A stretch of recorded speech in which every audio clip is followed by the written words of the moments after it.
हाय बच्चों, आज हम स्टार्ट करेंगे पार्टनरशिप फाइनल अकाउंट। ठीक है, देखो in 11th standard we already had studied the sole trading final account. ठीक है, in the sole trading final account there are 3 accounts are prepared: trading, profit and loss, balance sheet. So in the 12th standard we will going to study, ठीक है, partnership final account. So partnership final account also having the similar accounts, only slight differences there, all adjustments there same, everything is same. ठीक है, so let us start now. First of all, introduction about the partnership. सो देखो, partnership is a relation between the 2 और more person. देखो partnership क्या है, ये 2 और more person के बीच का रिलेशनशिप है। ठीक है, पार्टनरशिप में तो 2 या 2 से ज़्यादा पर्सन जब होते हैं उसको हम पार्टनरशिप होते हैं। हमने पढ़ा भी इसके बारे में। हु है agree to share the profit and loss. ये जो पर्सन है, जो भी बिजनेस का प्रॉफिट एंड लॉस है उसको शेयर करने के लिए एग्री होते हैं, और उनके लिए उनको क्या करना पड़ता है, they have carry on that business. सब लोग ने मिलजुल के वो बिजनेस चलाना होता है by investing their financial resources, skill, time and energy.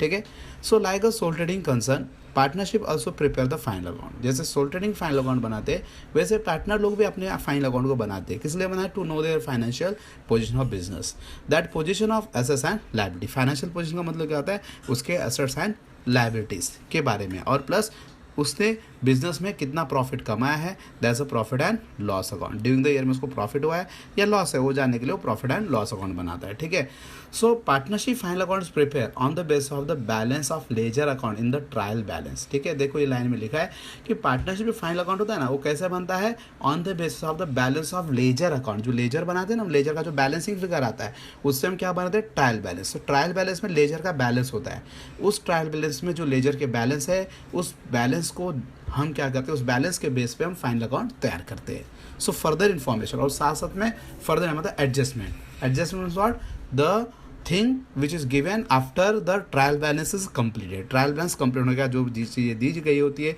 उसको हम क्या बोलते हैं, एडजस्टमेंट, जिसको हमें करना है, एडजस्ट करना होता है। ठीक है, सो ट्रायल बैलेंस का देखो यहाँ पे एक हमने सामने ट्रायल बैलेंस का आपको फॉर्मेट दिया हुआ है। ठीक है, ट्रायल बैलेंस एक्चुअली ऑलरेडी हमने 11th स्टैंडर्ड में पढ़ा है कि ट्रायल बैलेंस होता क्या है। सो देखो, ट्रायल बैलेंस 2 पार्ट में डिवाइड होता है, debit side and credit side. Debit side में आपको 2 चीज़ें दिखेंगे, assets and expenses, and credit side में लायबिलिटी और इनकम। ठीक है, तो जो आइटम एसेट्स वाले जैसे machinery, furniture, computer, cash, debtor, bills, ये सब एसेट्स है। तो जितने एसेट्स है वो बैलेंस शीट में जाएंगे। ठीक है, और क्रेडिट साइड में क्या होता है, लायबिलिटीज़। लायबिलिटी भी क्या होगा, बैलेंस शीट में जाएगा। फिर उसके बाद में डेबिट साइड में और क्या रहता है, एक्सपेंसेस। ठीक है, तो डेबिट साइड में जो एक्सपेंसेस है वो एक्सपेंस के 2 पार्ट में डिवीजन होंगे।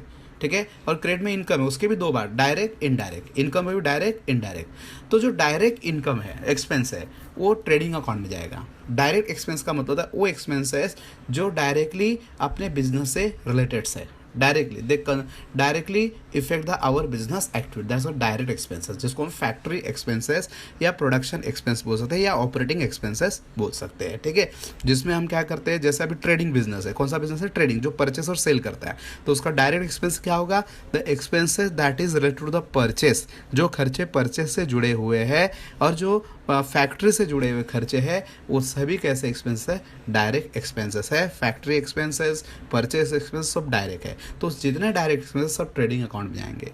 और जो इनडायरेक्ट एक्सपेंसेस है, जो अदर देन द फैक्ट्री को छोड़ के जो ऑफिस के खर्चे होते हैं, जो फाइनेंस के खर्चे होते हैं, जो सेलिंग के खर्चे होते हैं, उसको इनडायरेक्ट एक्सपेंस बोलते हैं। वो सारे इनडायरेक्ट एक्सपेंस कितने जाते हैं, प्रॉफिट एंड लॉस अकाउंट में। तो देखो, जो डेबिट साइड में जितने एक्सपेंस है वो डेबिट साइड में जाएंगे, ट्रेडिंग अकाउंट और प्रॉफिट एंड लॉस के डेबिट में ही जाएंगे। ठीक है, लेकिन उसमें डायरेक्ट एक्सपेंसेस ट्रेडिंग के डेबिट में जाएंगे और इनडायरेक्ट प्रॉफिट एंड लॉस के डेबिट में जाएंगे। अभी क्रेडिट साइड में जो इनकम है, इनकम जो होती है वो भी डायरेक्ट और इनडायरेक्ट। अभी इनकम को पहचानना बहुत ईजी है। ठीक है, लायबिलिटी को आप पहचान जाओगे, लायबिलिटी को डायरेक्ट बैलेंस शीट में डाल दो, और इनकम को, जो डायरेक्ट इनकम है वो है सेल्स, एक ही इनकम, क्योंकि हम ट्रेडिंग बिजनेस का कर रहे हैं, तो ट्रेडिंग बिजनेस में एक ही इनकम डायरेक्ट होगा, दैट इज अ सेल्स। ठीक है, जैसा बिजनेस, नेचर ऑफ बिजनेस, उसके हिसाब से डायरेक्ट इनकम अलग अलग होता है। जैसे अभी मेरा क्लासेस है, तो मेरा डायरेक्ट इनकम क्या होगा, फी रिसीव्ड, ये मेरा डायरेक्ट इनकम है। उसके अलावा जो कमाऊंगा इनडायरेक्ट है। तो जो मेरा डायरेक्ट इनकम है वो ट्रेडिंग में जाएगा। अभी मैं ट्रेडिंग का कर रहा हूँ, ट्रेडिंग मतलब जो बिजनेस बाइंग एंड सेलिंग का काम करता है, तो ट्रेडिंग का जो डायरेक्ट इनकम होगा वो क्या होगा, सेल्स। ठीक है, वो डायरेक्ट इनकम होगा, वो ट्रेडिंग अकाउंट के क्रेडिट साइड में चला जाएगा। क्रेडिट में तो क्रेडिट में जाएगा, देखो क्रेडिट साइड वाले में आइटम है तो क्रेडिट में जाएगा। और इनडायरेक्ट इनकम वो प्रॉफिट एंड लॉस में जाएंगे। अदर दैन द सेल्स को छोड़ के बाकी सब इनकम जो भी हम रिसीव करते हैं, रेंट रिसीव, कमीशन रिसीव, वो सब क्या है, इनडायरेक्ट इनकम है। ठीक है, ये ट्रायल बैलेंस हो गया। ठीक है, उस ट्रायल बैलेंस के बेसिस पे हम क्या करेंगे, फाइनल अकाउंट बनाएंगे। So they are the two method to prepare the final account. Final account को बनाने के लिए हमारे पास दो मेथड्स है। ठीक है, पहला मेथड है फिक्स कैपिटल मेथड और दूसरा मेथड है फ्लक्चुएटिंग कैपिटल मेथड। ठीक है, देखो फिक्स कैपिटल मेथड जो है, फिक्स कैपिटल मेथड में नाम से मान लो कैपिटल फिक्स रहेगा, कैपिटल उसका फिक्स रहेगा। ठीक है, अगर कोई चीज़ हम कैपिटल में ऐड लेस करें तो कैपिटल का अमाउंट क्या होता है, चेंज हो जाता है। तो फिक्स कैपिटल मेथड में हमको पार्टनर्स के कैपिटल में कुछ भी चीज़ ऐड लेस नहीं करना है, उसमें कुछ भी नया आइटम ऐड भी नहीं करना है, लेस भी नहीं करना है। तो इसके लिए फिर पार्टनर से जुड़े हुए जो भी एडजस्टमेंट, जैसे हम पार्टनर को इंटरेस्ट देते हैं, पार्टनर ड्राइंग करता है, मतलब ड्राइंग करता है तो ड्राइंग को माइनस किया जाता है, तो ये सब एडजस्टमेंट हम किस में करेंगे, फिर उसके लिए एक अकाउंट दिया होगा जिसको बोलते हैं करंट अकाउंट। क्या बोलते हैं, current account, partners current account. So fix capital method में क्या होगा, when in the trial balance partners capital account and partners current account is given. अगर पार्टनर्स का कैपिटल और करंट अकाउंट दोनों दिया है, समझ जाने का फिक्स कैपिटल है, मतलब आपको कैपिटल को फिक्स रखना है, आपको कौन सा अकाउंट बनना है, करंट अकाउंट। ठीक है, और फ्लक्चुएटिंग कैपिटल मेथड में when trial in the trial balance, ठीक है, there is a only capital account is given. Trial balance में सिर्फ कैपिटल अकाउंट दिया है, करंट अकाउंट दिया नहीं है, मतलब आपके पास दूसरा ऑप्शन ही नहीं है। वहाँ पे देखो कैपिटल करंट दोनों ऑप्शन है फिक्स कैपिटल में, तो आप कौन सा ऑप्शन लोगे, करंट अकाउंट का। लेकिन यहाँ पे फ्लक्चुएटिंग कैपिटल मेथड में आप क्या करोगे, सिर्फ उसमें कैपिटल ही अकाउंट दिया होता है, और कैपिटल क्या होता है, फ्लक्चुएट मतलब चेंज होता है, बदलते रहता है। कैसे बदलेगा, उसमें ऐड लेस करेंगे ना, ड्राइंग लेस करेंगे, इंटरेस्ट ऑन कैपिटल ऐड करेंगे, वो सब ऐड लेस होता ही है, वरना आपने सोल ट्रेडिंग कैपिटल अकाउंट में भी देखा होगा। Same thing is here also. ठीक है, तो अभी देखो 11th मतलब सोल ट्रेडिंग फाइनल अकाउंट और पार्टनरशिप फाइनल अकाउंट में एक ही फर्क दिख रहा है।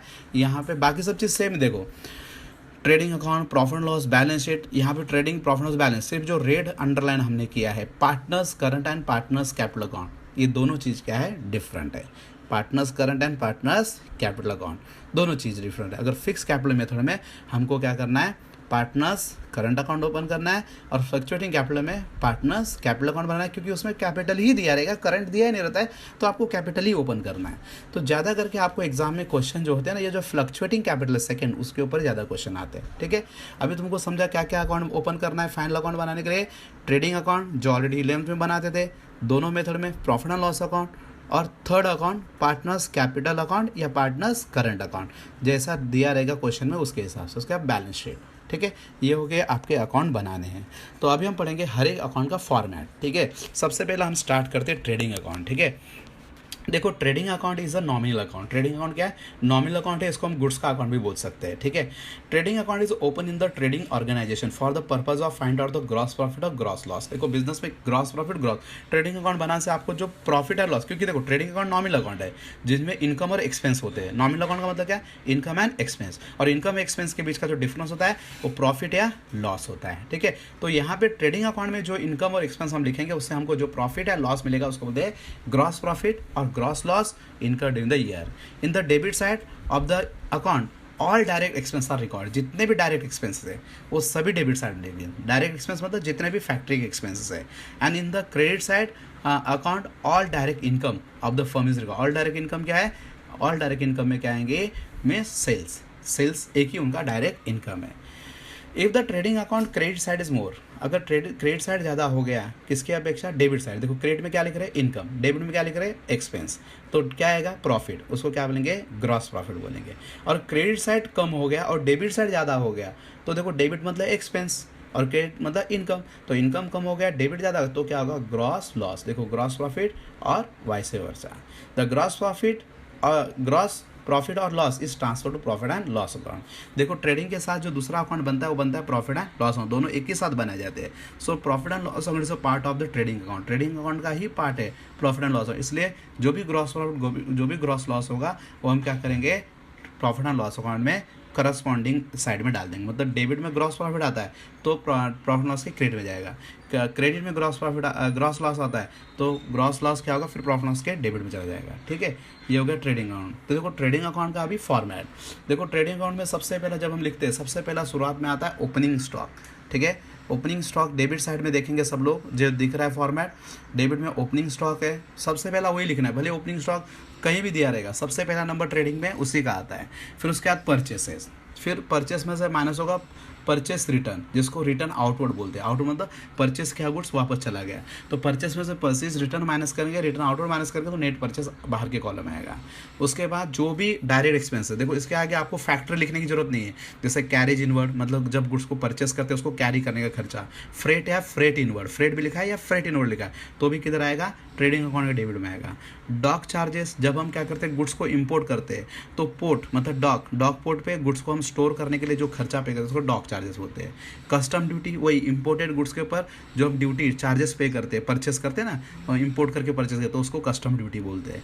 वेजेस प्रोडक्टिव मतलब प्रोडक्शन करने के लिए जो वेजेस पे किया, वेजेस लिखा रहेगा या प्रोडक्टिव वेजेस लिखा रहेगा या मैन्युफैक्चरिंग वेजेस लिखा रहेगा या डायरेक्ट वेजेस लिखा रहेगा, सभी किधर आएगा, ट्रेडिंग अकाउंट में ही आएगा। उसके बाद वेजेस एंड सैलरी, देखो वेजेस एंड सैलरी की कहानी कैसी है, अगर वेजेस पहला दिया रहेगा तो ट्रेडिंग अकाउंट के डेबिट में आएगा, और सैलरी पहला और वेजेस बाद में दिया रहेगा तो प्रॉफिट एंड लॉस में जाएगा, ठीक है। उसका इंपोर्ट ड्यूटी, गुड्स को आपने परचेस किया उसका tax, coal, coke, gas, motive power, oil, water, gas, ये सब किसके लिए यूज़ होता है, ग्रीस लिखा है, देखो ग्रीस मतलब जो मशीन को लगाया ग्रीस लगाया जाता है मशीन को स्मूथली रन करने के लिए, तो ये सभी खर्चे हैं वो प्रोडक्शन से फैक्ट्री के खर्चे हैं, ठीक है। अब इसके आगे फैक्ट्री लिखने की जरूरत, no doubt it is incurred in the factory.